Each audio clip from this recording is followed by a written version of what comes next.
নমস্কার। Ramakrishna TV YouTube চ্যানেলের পক্ষ থেকে সকল মা, বাবা, দাদু, দিদা, ঠাকুমা, ঠাকুরদাদা, দাদা, দিদি, ছোট ছোট ভাই বোনদের জানাই অনেক অনেক ভালোবাসা, প্রীতি ও আন্তরিক শুভেচ্ছা। সবাই ভালো আছেন, ভালো থাকবেন। আমি আবারও চলে এসেছি শ্রী শ্রী রামকৃষ্ণ মিশনের শ্রীমদ্ ভগবদ গীতা সম্পর্কে আলোচনা করতে, যা সহজ সরল অনুবাদ ও ব্যাখ্যা করেছেন স্বামী লোকেশ্বরানন্দ মহারাজজি এবং সংকলন ও সম্পাদনা করেছেন স্বামী চিদরূপানন্দ মহারাজজি। আজকে আমরা আলোচনা করব শ্রীমদ্ ভগবদ গীতার থেকে অষ্টম অধ্যায় অক্ষর ব্রহ্ম যোগ থেকে 11 নম্বর, 12 নম্বর এবং 13 নম্বর শ্লোক। এবং একটাই কথা বলবো, যারা যারা আমার আগে শ্রীমদ্ ভগবদ গীতার শ্লোকের ভিডিও বা এপিসোডগুলি দেখা মিস করেছেন, অবশ্যই আপনারা আমার রামাকৃষ্ণ টিভি ইউটিউব চ্যানেলের শ্রীমদ্ ভগবদ গীতা প্লে লিস্টে যাবেন। সেখানে আপনারা আমার শ্রীমদ্ ভগবদ গীতা সম্পর্কে যত শ্লোকের ভিডিও বা এপিসোড করেছে সেগুলো সেই প্লে লিস্টে আছে। তো চলুন আজকের আলোচনা শুরু করা যাক। অক্ষর ব্রহ্ম যোগ শ্লোক নম্বর 11 থেকে। যদক্ষরং বেদ বিদো বদন্তি বিশ্বন্তি যদ যতয় বিতরাগা যদিচ্ছন্ত ব্রহ্মচর্যং চরন্তি তৎ তে পদং সংগ্রহেন প্রবক্ষ। অর্থাৎ ভগবান শ্রীকৃষ্ণ বলেছেন, বেদজ্ঞ পণ্ডিতগণ যাকে অক্ষর পুরুষ বলে পুজো করেন, অনাসক্ত যোগীগণ যাতে সমাহিত হন, যাকে পাবার জন্য ব্রহ্মচারীরা ব্রহ্মচর্য পালন ও কঠোর তপস্যা করেন, সেই পরম পদ প্রাপ্তির উপায় আমি তোমাকে সংক্ষেপে বলছি। অর্জুনকে বলছি। যারা পণ্ডিত ব্যক্তি তারা ঈশ্বরকে অক্ষর পুরুষ বলে জানেন। অক্ষর কথার অর্থ যার ক্ষয় নেই, ঈশ্বরের জন্ম নেই, মৃত্যুও নেই, তিনিই অক্ষর, অনাদি অনন্ত। পণ্ডিতেরা তার স্বরূপ জানেন, তাই তারা তাকে অক্ষর বলেন। যারা যোগী তারা ঈশ্বরের মধ্যে লীন হয়ে যেতে চেষ্টা করেন। ঈশ্বরের সত্তাতেই তাদের সত্তা, তাদের আলাদা সত্তা নেই। তারা সর্বদা স্থির, নির্বিকার, কূটস্থ। তারা সর্বদা ব্রহ্মচর্য পালন করেন, অর্থাৎ ব্রহ্মচিন্তায় মগ্ন থাকেন। ব্রহ্মের স্বরূপ তাদের স্বরূপ, ব্রহ্মের সাথে একাত্ম হওয়াই তাদের জীবনের লক্ষ্য। তাদের রাগ দেশ নেই, সমভাব সকলের প্রতি, অবিচল চিত্ত। তারা ব্রহ্মজ্ঞ, ব্রহ্মের সাথে অভেদ। এই মন্ত্রটি কঠোপনিষদের একটি মন্ত্রের অনুরূপ। সেখানে যমরাজ নচিকেতাকে বলছেন, যাবতীয় বেদ যে পদের ঘোষণা করে, সকল প্রকার তপস্যা যার জন্য অনুষ্ঠিত হয়, যাকে পাওয়ার জন্য সাধকগণ ব্রহ্মচর্যের অনুষ্ঠান করেন, আমি সংক্ষেপে সেই ব্রহ্মের স্বরূপ বা পদ তোমাকে বলছি। সেই পদ হলো ওং। এই ওং হলো ব্রহ্মের সর্বোত্তম প্রতীক, যা একই সঙ্গে নির্গুণও বটে আবার সগুণও বটে।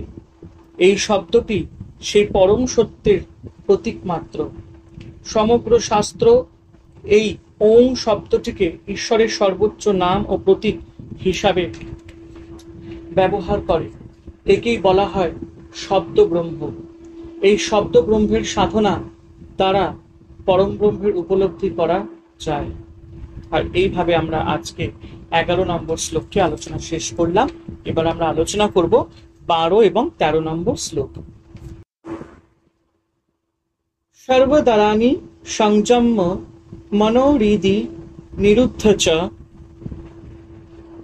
মূর্ধধায়ত্মন প্রাণমস্থিত যোগ ধারণাম পমিতেকাক্ষরং ব্রহ্ম বাহরান মামনুস্মরণ চ প্রয়াতি তচ্চন দেহংস জাতি পরমং গতিম।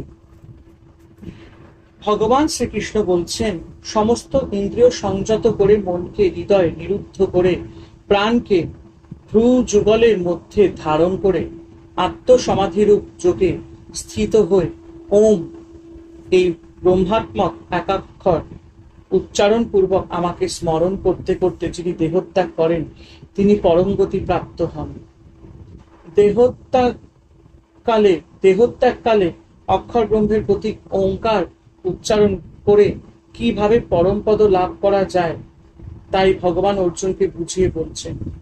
এই জীবনে ব্রহ্মজ্ঞ হওয়া যায়, তবে এক কথায় সংযম অভ্যাস করতে হবে। সর্বদ্বারানি সংযম, চক্ষু, কর্ণ, নাসিকা, জিহ্বা ও ত্বক, এই 5টি ইন্দ্রিয় দ্বার। এই ইন্দ্রিয় দ্বার দিয়ে আমরা রূপ রসাদি বিষয় গ্রহণ করে থাকি। ইন্দ্রিয়গুলির বিষয়ের প্রতি আকৃষ্ট হয়ে চিত্তের বিক্ষেপ উৎপাদন করে। ইন্দ্রিয়গুলি সংযত হলে, অর্থাৎ বিষয় থেকে প্রত্যাহত হলে চিত্ত আপনি শান্ত হয়। তাই আমাদের ইন্দ্রিয়গুলি সংযত করে অন্তঃকরণ জিতেন্দ্রিয় হতে হবে। আমাদের অনন্তরিন্দ্রিয় হচ্ছে মন, বুদ্ধি, চিত্ত ও অহংকার। ওই পঞ্চ জ্ঞানেন্দ্রিয় হচ্ছে একটা ঘরে যেমন দরজা ও জানলা থাকে, তেমনই এই ইন্দ্রিয়গুলি দরজা জানলাগুলি বন্ধ থাকলে বাইরের জগতের সঙ্গে যেমন কোনো আদান প্রদান থাকে না, এও তাই। ভাবটা যেন আমি আমার মধ্যে ডুবে আছি, বাইরের জগতের সঙ্গে আমার কোনো সম্পর্ক নেই। একে বলে মনকে নিরুদ্ধ করা। আদর্শ মৃত্যু কিভাবে হয়?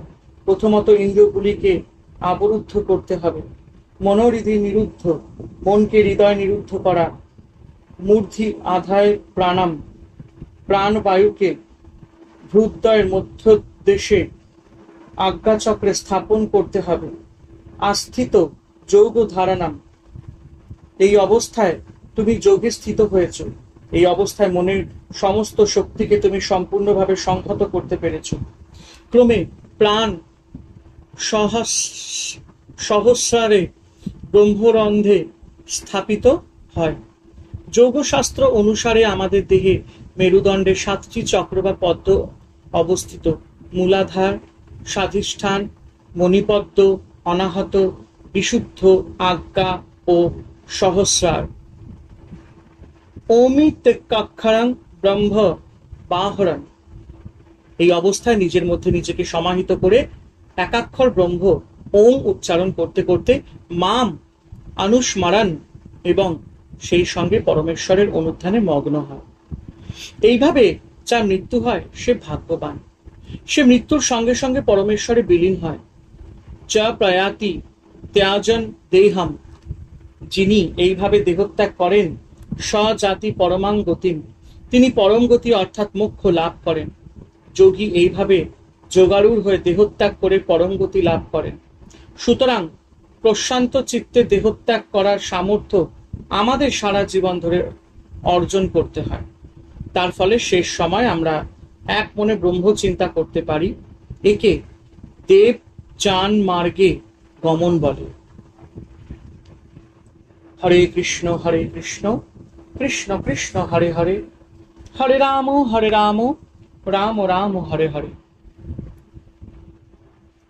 আমি সংস্কৃত উচ্চারণে পারদর্শী নই, তবে গীতাটা পড়ি যাতে আমি অনেক কিছু শিখতে পারি, যাতে অনেক কিছু অজানা শাস্ত্র মতে যেগুলো জানা নেই সেগুলো যাতে জানতে পারি, এবং নিজেকে আধ্যাত্মিক দিকে এগিয়ে নিয়ে যাওয়ার জন্য এবং ভগবানের প্রতি যাতে আরো বেশি করে বিশ্বাস এবং ভক্তি জাগে, সেই জন্য আমি গীতা পাঠ পড়ি। এবং অনেক সংস্কৃত উচ্চারণ যেগুলো হয়তো মাঝে মধ্যে একটু ভুল হয়ে যায়, কারণ আমি তো পারদর্শী নই, তার জন্য আমি ভগবান শ্রীকৃষ্ণের কাছে ক্ষমা চেয়ে নিচ্ছি, বা আমার কাছে ক্ষমা চেয়ে নিচ্ছি, আপনাদের কাছে ক্ষমা চেয়ে নিচ্ছি। হরে কৃষ্ণ কৃষ্ণ কৃষ্ণ হরে হরে, হরে রাম রাম রাম হরে হরে। জয় শুভ শম্ভু, জয় দেবী দুর্গা দুর্গতি নাশিনী, জয় মা কালী।